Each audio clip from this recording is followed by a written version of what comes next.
Hello and welcome to the Auto Buyer's Guide podcast powered by Alex on Autos. I'm Tim, he's Alex, and today we are reflecting on a momentous event in the history of Cadillac. For the first time, Cadillac has the potential to reclaim its tagline, Standard of the World, and it's doing it with the CELESTIQ. Alex, we first saw the car as a prototype concept basically mid-summer. What was your impression then? My main impression was, are they really going to build this thing? And can it be as fantastically expensive and still be a Cadillac as they're claiming? And it appears that both are on track to happen. It appears that it's going to be Rolls-Royce and Bentley expensive, and it appears they're actually going to be building us an 18-foot-long sedan. I'm genuinely surprised that so much of this made its way from the concept to production. By the way, most of the time the journey from concept car to production car isn't 4 months. So we have to assume that this decision was made a long time ago. But the biggest change, it seems to be that video camera rearview mirrors have been replaced with actual rearview mirrors. And that's about it. 3D printing, folded metal construction techniques created just for this car, elaborate aluminum castings, all of the things that underpin the car are basically ready to go from a production standpoint. The bodywork is mostly carbon fiber. The chassis is mostly aluminum. It's going to be a $300,000 price of entry. And then the sky's the limit. You can get footwells trimmed in leather. You can get components of your animal hair, a favorite jacket, guitar strings, almost anything can be physically integrated into this interior by request. Everything is going to be paint to sample, which means that you can effectively choose any color on the car. And the same is true of the interior, where you can get carbon fiber, any wood you want, leather, metal treatments. The car is going to have potentially $100,000 worth of potential options. So the price starts at $300K and it goes way, way up. It is 18 feet long. It is longer than a short wheelbase Escalade, and it's only a 4-seater. So this is a lifestyle car. This is an image car. It's a statement car for GM. I don't expect it to be a moneymaker, but I am surprised they stuck with the car format instead of doing like a GLS Maybach type deal. I mean, who knows? It could make money because Rolls-Royce and Bentley occasionally make some cash here and there. It's entirely possible. What I really want to know is, can you get a chrome one? Can Justin Bieber order a chrome one?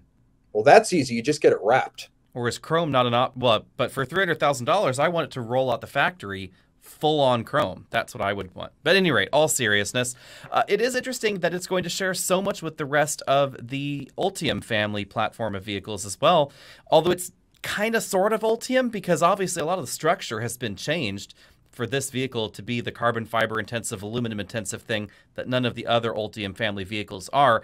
The one twist with that, though, is I'm wondering how heavy it's going to be, because Ultium family vehicles are all really heavy, and it's not going to charge especially quickly because the fast charging is reserved for the 24 module versions of the Ultium platform, and at the moment, that's only going to be pickup trucks.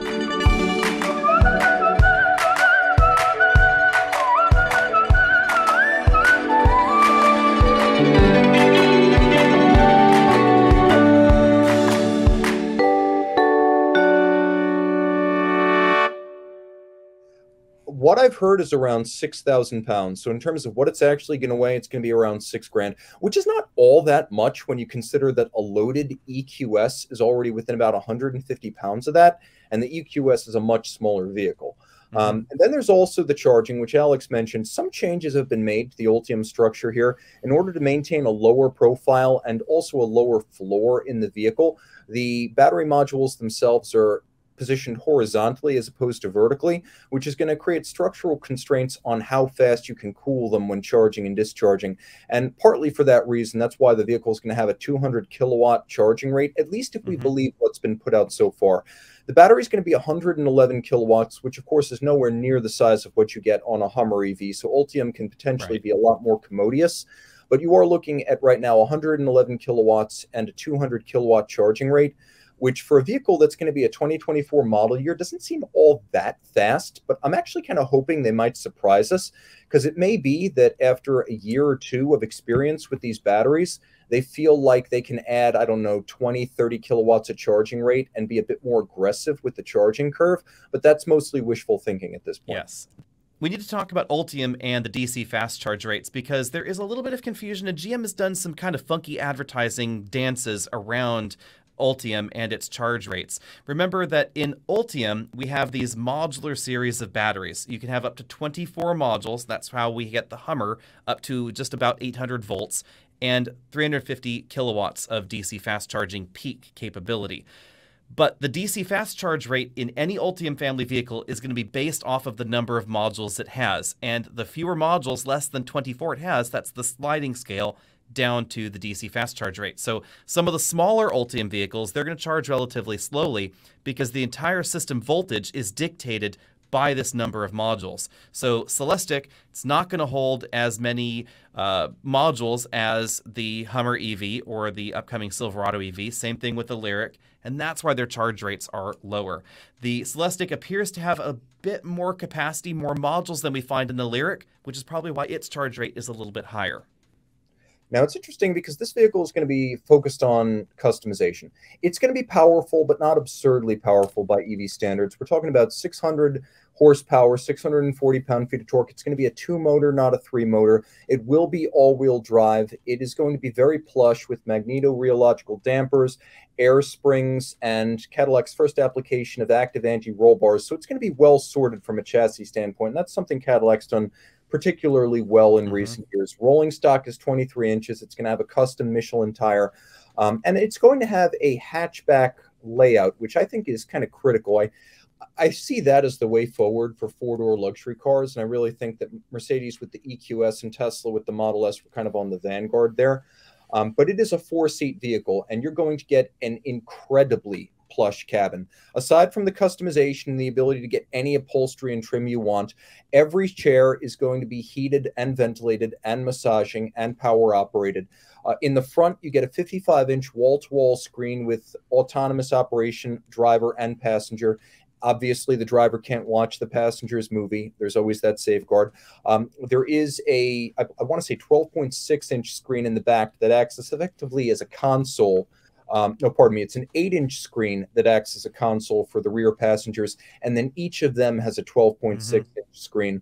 And then there's a 38-speaker AKG audio system, which I'm sure is going to be great for making your ears bleed and running down the battery. It's going to be a very cush car. It's not a performance car. I'm okay with that, and I think that this is the car that GM could have been built for a long time, but for some reason hasn't. GM's done a really good job with their combination magnetic and air ride suspensions. We see essentially a similar theme in the independent suspension full-size SUVs from GM. So this is basically borrowed out of that into this Ultium platform vehicle. GM's also done an excellent job with these autonomy levels in their vehicles. Super Cruise is by far the best hands-off-the-wheel steering system. We don't have very many in the US right now, but this is by far the best, and they really have been pushing the edge with that system. It's really smooth, it's easy to use, it's easy to understand how it operates, and it's very confidence-inspiring in a way that we cannot describe the Ford system or the Lexus system. And of course, full self-driving is beta in Tesla, so technically we can't even count that, but definitely ahead of what we see in autopilot from Tesla, which is a hands-on-the-wheel system, not a hands-off-the-wheel system. So if you're thinking about what you find in a Rolls-Royce or Bentley, this makes a lot of sense because the tech is significantly ahead of where we find Rolls-Royce and Bentley right now. I've always wondered, why is it that the Rolls-Royce customer, who most likely also has a whole lot of other vehicles in their garage, how is it that they're okay with 2 generations old iDrive? How is it that a Bentley shopper is okay with Audi's MMI system from 2010? It blows my mind, but here in CELESTIQ, we'll get the latest system from GM, and it's going to be snappy, it's going to be stylish. I actually really like the Android-based operating system that we find from them. So there's a lot of possibilities there if GM is really continuing to push the envelope as far as the software development. Without a doubt, I think the answer to how the Rolls-Royce and Bentley customer can deal with these outdated interfaces is that in much of the world where these are sold, chauffeurs will be the only ones who have to deal with them. The other thing is, especially in China, Other thing that's a big point, Alex talks about Super Cruise, and it's a marketing term, but this is going to be GM's first application of Ultra Cruise. It's not going to be available year one in the CELESTIQ. The car is going to be available 2023. You'll take delivery. It's got all the hardware on board to enable what is probably best described as a level 3 system. So it's everything Super Cruise can do. Yep. Plus, it's going to have limited off-highway capability that Super Cruise with its geofencing did not have. This will be something you get as part of the price of the car. It's not like BMW's ridiculous feature subscription thing, but it will not be ready year one. All of the hardware, though, will be in place to make it active in year two. And I think that's a big deal because for me, the less attention I have to pay to my autonomous car, the more likely I am to want the feature. When I have to have my hand on a wheel, any system that forces me to have my hand on a wheel, I may as well be doing the brain work because I'm already in the driving position and I'm paying attention. Yeah, I mean, here's the clue. It is no level of autonomy in my book if your hands are on the wheel. This is level of autonomy 0. They might want to say it's level 1 or level 2 or whatever. It is level 0 because your hands are on the wheel. You're supposed to still be driving. It's not even semi-autonomous at this point. The level of autonomy that we find in Super Cruise really is the entry level point for autonomy in the way that most people think about them. And I have a big beef with the way that a lot of outlets cover semi-autonomous systems, like highway driving assistant from Hyundai or Genesis or Kia, how they cover autopilot, etc. They're like, oh, well, this system, it doesn't do terribly good of a job of staying in its lane line. It kind of veers off here and there. Well, no shit, Sherlock. It's not meant for that. It's meant for you to have your hands on the wheel the whole time. And if your hands are not on the wheel, then you're doing it wrong and you're testing it wrong because it was never designed for that. Only a small number of systems were designed for you to take your hands off the wheel, and currently they're essentially only available from General Motors, from Ford, from Lexus, and oddly enough, from Nissan with the new Aria. So now I think the biggest problem here is not the car. I think the car is going to be great. I think the biggest problem is you're going to have to order it through a Cadillac dealer, which means oftentimes you're going to be in a dealer that's sharing floor space with GMC, Buick, sometimes Chevrolet. You go to an AutoNation dealership that sells these things, and you spend hours dealing with a person you'd never ordinarily want to spend any time with as he fumbles through the paperwork and wastes your time and your money and your energy. This is not going to be a luxury purchase experience. Cadillac's doing everything they can to make it bespoke. Go to the Warren, Michigan Technical Center, work with a designer there to create your car, or they'll send that person to you. But ultimately, that person is not going to take your money and make the sale. This car needs a Porsche dealership level of experience, and it's going to get potentially a Chevy dealership level of experience. I'm intrigued to see how hands-off the dealership can possibly be, because with the whole bespoke ordering process, it leads you to think that perhaps they could say, well, the transaction occurs at the dealer, but the dealer is going to send someone to you to do the paperwork. I would assume for the kind of profit the dealership would make, they would send the finance dealer to your home. But I'm wishful thinking here because we don't know that at all. But I would hope that a Cadillac dealer would understand that, and they would get the order, and then they would send someone to do the process. They don't even need to step into the grungy Cadillac dealer sandwiched between GMC and Chevy. Yeah, and possibly Buick SUVs. Honestly, we'll have some idea, not a perfect idea, but some idea based on how they deal with the sales of the Escalade V, because at $150,000, that's a price point where you deserve a level of bespoke service, because you could easily spend that much money on an AMG Benz or a Porsche 911, or, I mean, any number of high luxury, borderline exotic cars. So if you're still getting the standard treatment when you buy an Escalade V, I would be very surprised to see the dealer, maybe GM realizes it's going to have a crisis on its hands and it intervenes. We've still got a year before this thing becomes available for delivery. So we'll see. They're only going to make about 400 to 500 a year. Production capacity is capped at 2 a day. They won't have more than 6 cars in production at any given time, and it will be a handcrafted production process. So once they put all the money and time into that, I wouldn't be shocked if GM realizes it's got a problem on its hands at the dealer level, and I wouldn't be shocked if maybe they ghost shop a few dealers on the Escalade V just to see what they can expect. Yeah, we'll see how it goes. I'm going to be intrigued to see if it feels worth the price tag. That is my one concern. How much of the interior is shared with other vehicles, obviously window switches, etc. We can expect that. They're making a big deal out of some of their production processes that really aren't much of a big deal when you're talking about the actual materials engineering process of the laser cutting and the laser ablating things that they're doing with this and that. Not really a big deal. But how much of that translates to customer perceived value, we'll see. Yeah, I would say they're on the right track with the lyric, this idea that Cadillac's going to have bespoke switchgear and screens. Didn't last long. Have you seen Blazer and Equinox inside? Oh, has it already happened? Oh, it's already happened. Okay. Well, the good news is the CELESTIQ has very little switchgear. There's a knob, there's a few buttons for climate control and radio. Almost everything's done through monster screens. This car is more about trim than switchgear. So fingers crossed this all works out. GM, you're on the clock now. Okay. And I will say to my audience over on the YouTubes, sorry about that. I believed Cadillac when they told me, we swear nobody else is going to be getting these buttons and knobs and switches. And literally a month later, we see Blazer and Equinox, and they have the same buttons and knobs and switches. A little bit less chrome going on, basically the same buttons and knobs and switches. Does that just mean the Equinox is awesome, or has the Cadillac switchgear been lowered to like a Chevy level? Well, this is a tricky construct, and I'll be frank on this one too. I don't think that switchgear sharing is a problem. Have you seen a Volkswagen and Audi? They share switchgear. BMW, Mini, they share switchgear. Until recently, until about 10 years ago, Mercedes and a Dodge Dart shared switchgear. I mean, you had Mercedes S-Class, a Dodge Dart had the same window switches. And even some current generation Chrysler products still use things like the steering wheel adjustment knob from a Mercedes because the same vendor does both of those switches for both companies. I don't find it personally to be a huge problem, but there are shoppers out there that will likely deride that, especially if these vehicles are sold on the same lot or very close to one another.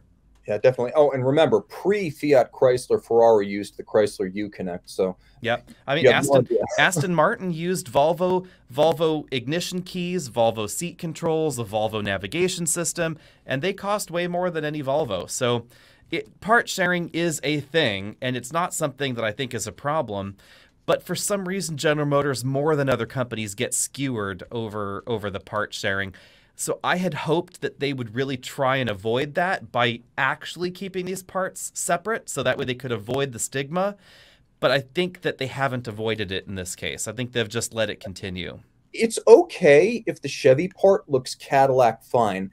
That's okay. I think that the problem is when this stuff moves up the food chain from Chevrolet, that people have an objection. Like if I find a Chevy Equinox switch in my Cadillac and it doesn't look as good as the rest of the car, I'd be upset. But if I find a Cadillac switch in my Equinox, I'm not sure I process it the same way. Yeah, it's that question of, does adding a little bit of chrome make it a better switch? It's difficult to say because, in all seriousness, that was the difference between the window switch in a Dodge Dart and an S-Class of the same era. It was the chrome. You could literally pull the switch module out of an S-Class, stick it in a Dart, out of a Dart, into the S-Class. All the electrical interfaces were the same. And customers somehow didn't care that they didn't give Mercedes a hard time on this. And I recall some people saying, oh, well, that door switch feels cheap, or that window switch feels cheap in the Dodge. And then I'd say, but you didn't complain about it in the Mercedes. It's the same switch. And then later they realized, oh my God, yes, it is actually the same switch. And it was really just a perception thing. But that's the problem, I think, with GM, is that there is this perception. Yeah. People remember the old GM. That's the problem. Downstreaming is fine by me. If you start at the top and then this stuff filters down to the smaller models and the cheaper models, I'm okay. It's the upstreaming when stuff from a cheap model finds its way into an expensive car. Like, I don't think Tesla lost one single sale because people looked in the first Model S and they're like, oh my God, that's Mercedes E-Class switchgear, gross. Right. I think having Daimler as an early investor and the availability of that part, if anything, added a little bit of a respectable sheen to a car that was brand new. So I think if you start up and then you punch down, that's fine. The problem is when that cheap stuff starts moving upwards. That's the problem. Yeah.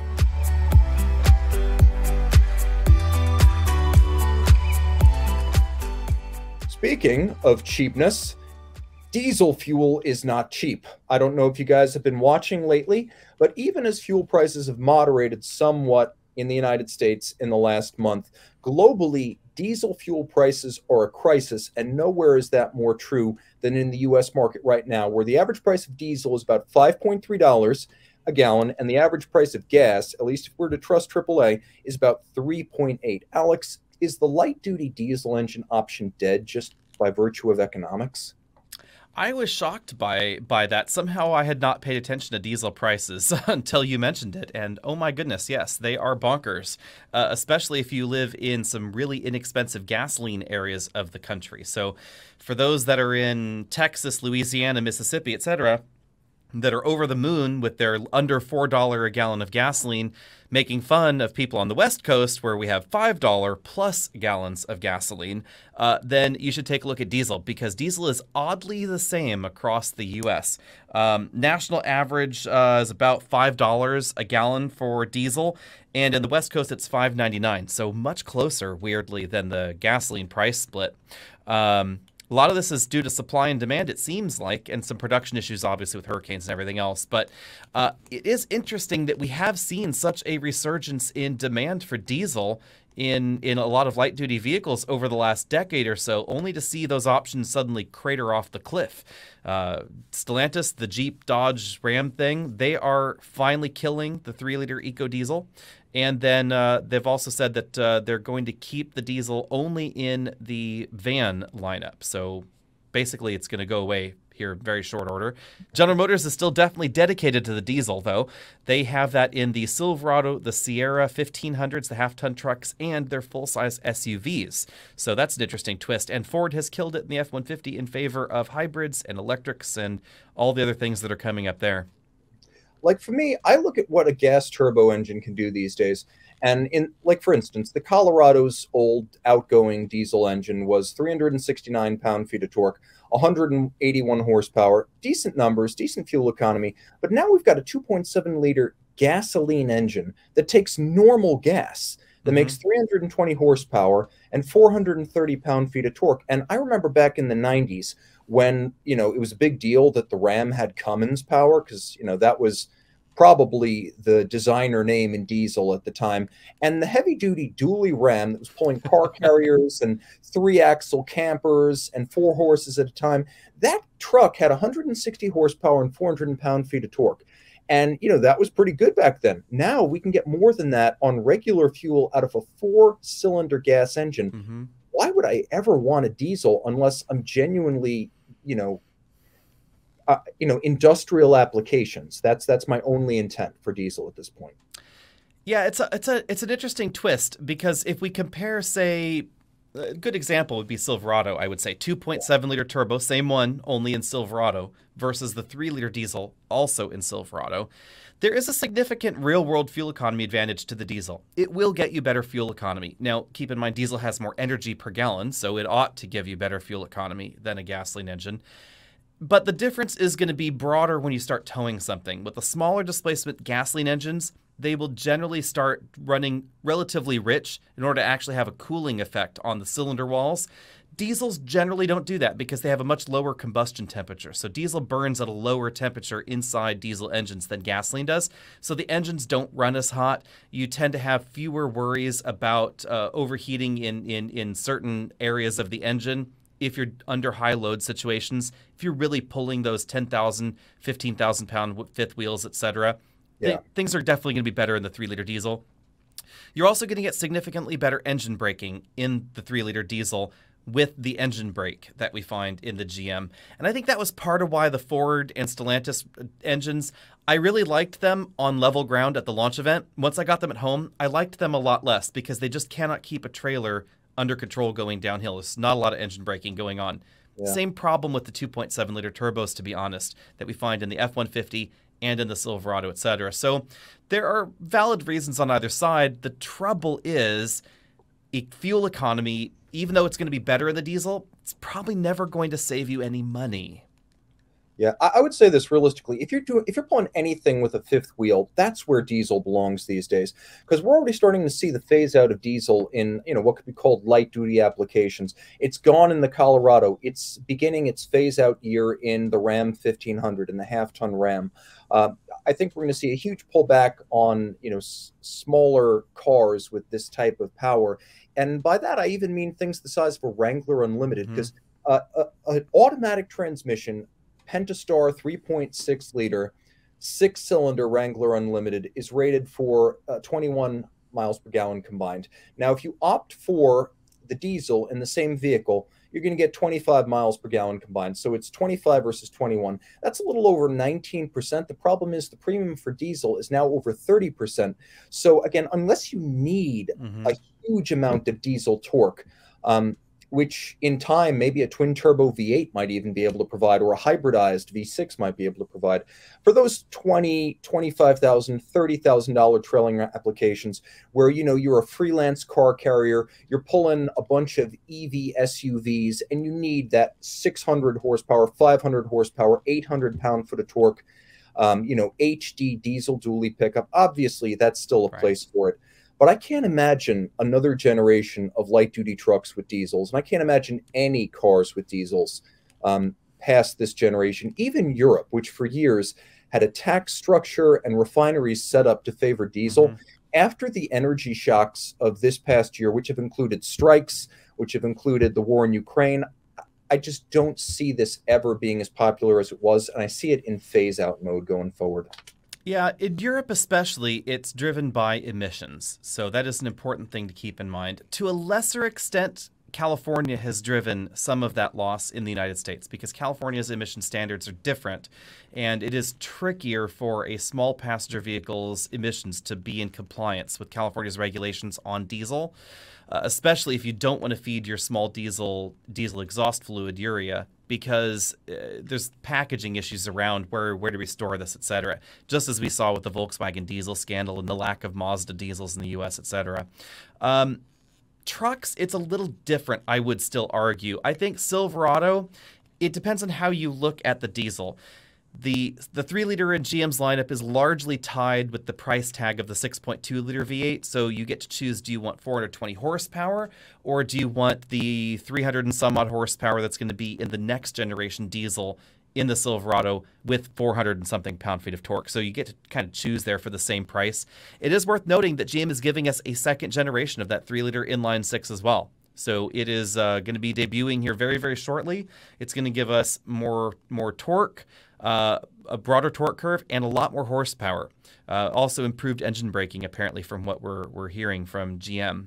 So GM does appear to be dedicated to it in some of those vehicles because it gives them higher fuel economy numbers, better CAFE numbers. That's very, very important. And there is a dedicated segment of society that likes it. In real-world driving, you will most likely see a bigger delta between diesel fuel economy and gasoline fuel economy in these larger vehicles because of the way the fuel economy testing cycle works and the way that real cars drive down the road. So if you're taking a look at a Suburban or a Escalade and you're debating between diesel or gasoline, you probably will save money versus the 6.2-liter V8, but not versus the 5.3 or other engine options available in that same vehicle. I think this is GM following through on a commitment that was made a long time ago, frankly.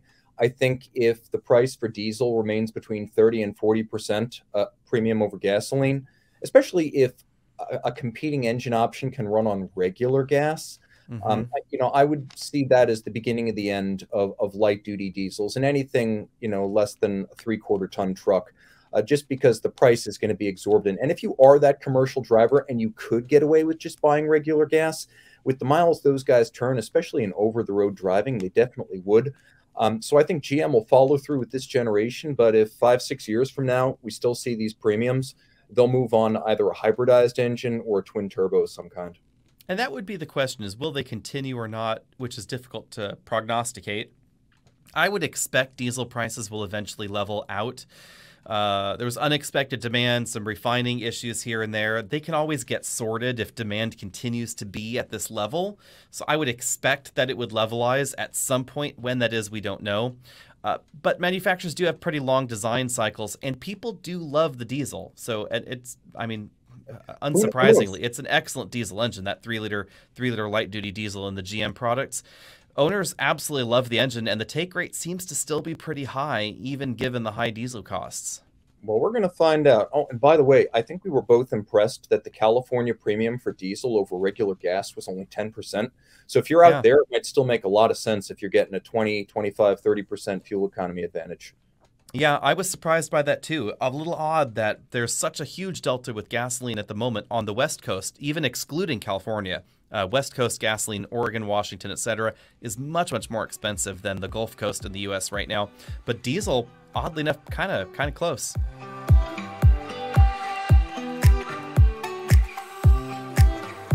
Well, the solution there, I guess, is to just go electric, as Mercedes and Polestar have done in just about the last week. We've got a new EQE SUV and a arguably competing Polestar 3, which in about 3 years will become the first Polestar made in the US. Let's start with the Polestar 3 because it's helping to launch a new brand. This is really the volume product. It's not cheap, but it is targeted towards the mainstream more or less. Yeah, volume has to be in air quotes, because I would fully expect Polestar 2 to sail off into the sunset at some point soon or be redesigned, because this is going to be fantastically expensive compared to Polestar 2. Yes. So it's going to start over $86,000.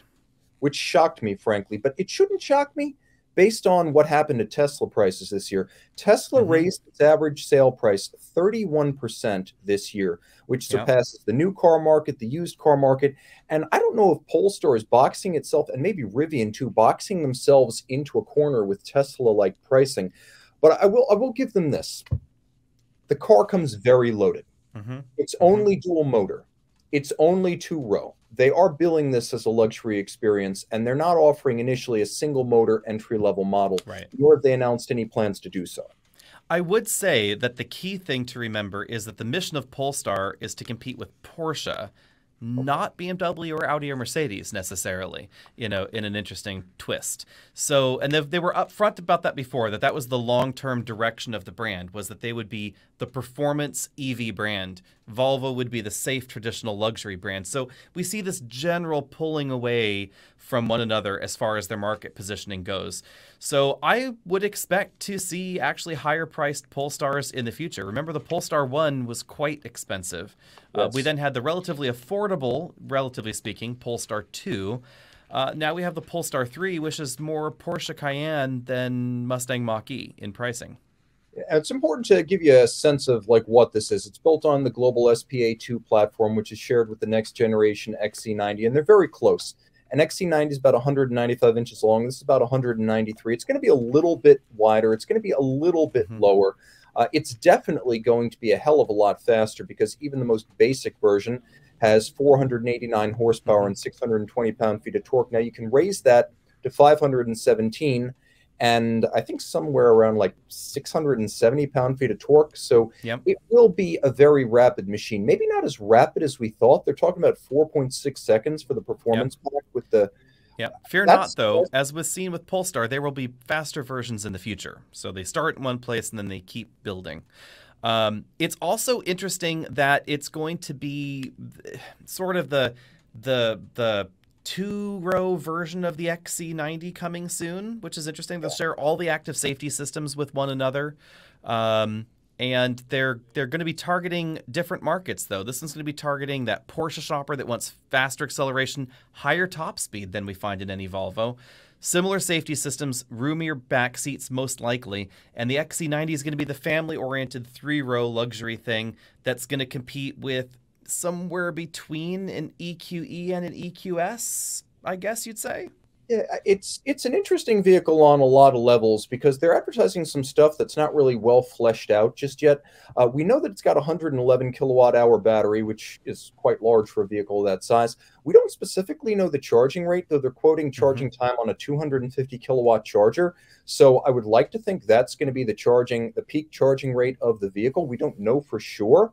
Also, they've teased the NVIDIA Drive automotive Mm-hmm. platform, which is going to do a bunch of things like monitor the vehicle's sensors and supposedly a better job of monitoring the driver's attention to the road during autonomous operation. But they haven't been too clear about what exactly all this means. Obviously, the NVIDIA name is impressive, but how it's all tied together with the sensors and the software and the actual application, what it does for you tangibly, that's going to make a difference on whether this is serious Volvo-type safety innovation or just a gimmick, to be honest. Yeah, the charging rate is probably going to top out at around 250 because we do know that it's not going to be an 800-volt architecture, as some people had guessed or hoped, I guess you'd say.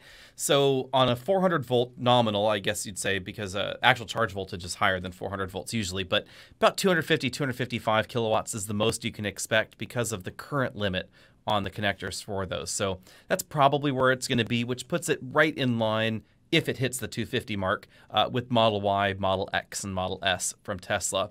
How long it will sustain that peak, we just don't know, obviously, those details yet. It is going to be built in the US, though, so it is possible that future versions, if the price tag could go down, might just be able to eke out a tiny bit of tax credit because it's going to be built here. Other interesting twist, it's going to have some serious ground clearance, somewhere around 8.5 inches of ground clearance, which was kind of surprising. So this is not a low to the ground thing like a Mach-E or some of the other, or Teslas, honestly, because the Model Y and Model X are not terribly high off the ground. This is going to be kind of like a Porsche Cayenne, where it's crazy fast, handles seemingly well, but still strangely high off the ground. I'm hoping that they surprise on the high side with the range, because I've seen two things. I've seen an estimated range of 300 miles, which frankly, with a 111 kilowatt hour battery and a midsize SUV, doesn't seem like that much. And then with the performance pack, it's going to be about 270 miles. That's with the 517 horsepower, the big torque output. I hope that they come out pleasantly surprising, or they pull a Porsche Taycan and the thing just blows away its EPA ratings. But 300 with a battery that big in a vehicle that size at this late juncture doesn't seem great. Well, I would say when we take a look at 300-mile rated EVs with big batteries like this, we're talking Model X in terms of size, probably less aerodynamic than Model X. Model X really won't go 300 miles of real-world range. It just won't do it, and its battery pack is about the size, a little bit smaller. So it really will depend on tire size and some of the final aerodynamic numbers. Tire size is a big thing.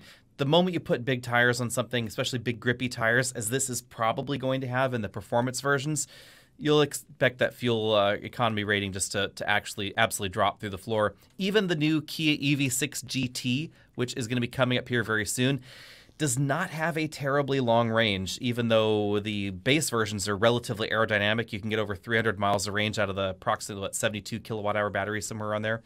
I believe it is maybe 77. Someone will correct us, I'm sure, but somewhere on there, just under 80 kilowatt hours. And if you get the GT, you're really going to be talking real world range of maybe 200 miles-ish by the time you get all the options on there.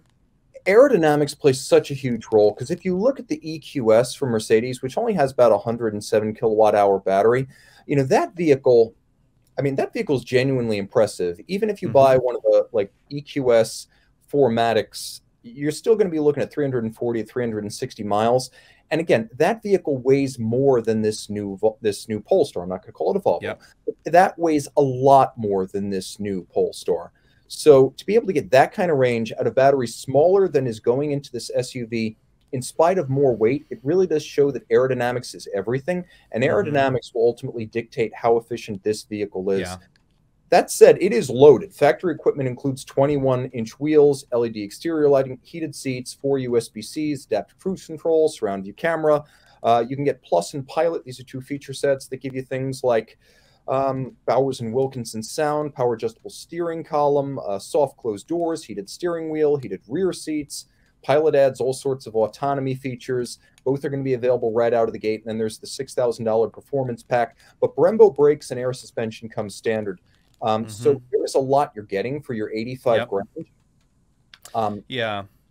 I'm intrigued to see how this continual separation goes, because it is also the first Polestar that doesn't look like a Volvo if you squint. It definitely has its own thing. There are still some design cues if you look closely. You gotta, if you're not squinting, you can see there's a relationship. But It definitely is a different direction for them. What the XC90 looks like, we don't know whether it's going to follow some of the interior design of this or not. But the exterior has more of its own thing going on. I especially find it intriguing that Polestar feels the need to label things. Like if you look at the front end close-up pictures of the Polestar 3, it has like the radar sensor up front, and then printed on the bumper it says front sensor. Yeah, they had stuff like that on the Polestar 1, where there'd be a sticker on the side of the car that's a carbon fiber body. Yes. Oh, okay. Like, oh, hey, here's the front sensor, and it's like camera. Hey, woo. So I'm a little bit surprised by that. It seems kind of kitschy, if in a way, but also, I guess, more techie than Volvo. Who knows how that's going to go. But it does give us some window into what we might expect in Volvo's next product, since we do finally have a power steering column, something that no Volvo has had for whatever reason. Also the soft closed doors, etc.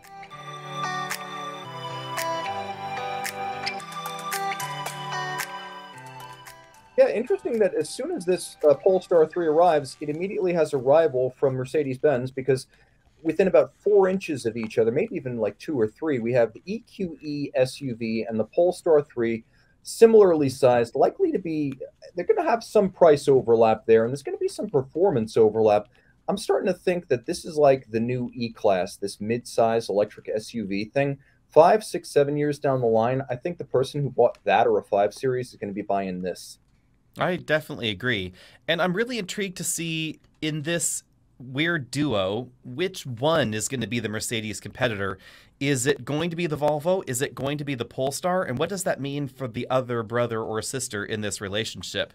Are we really going to be seeing this targeting a future Porsche midsize SUV that's an electric car, and then Volvo's taking on Mercedes? Or is it this is taking on Mercedes and the Volvo is, I don't know, an electric Q7 or something?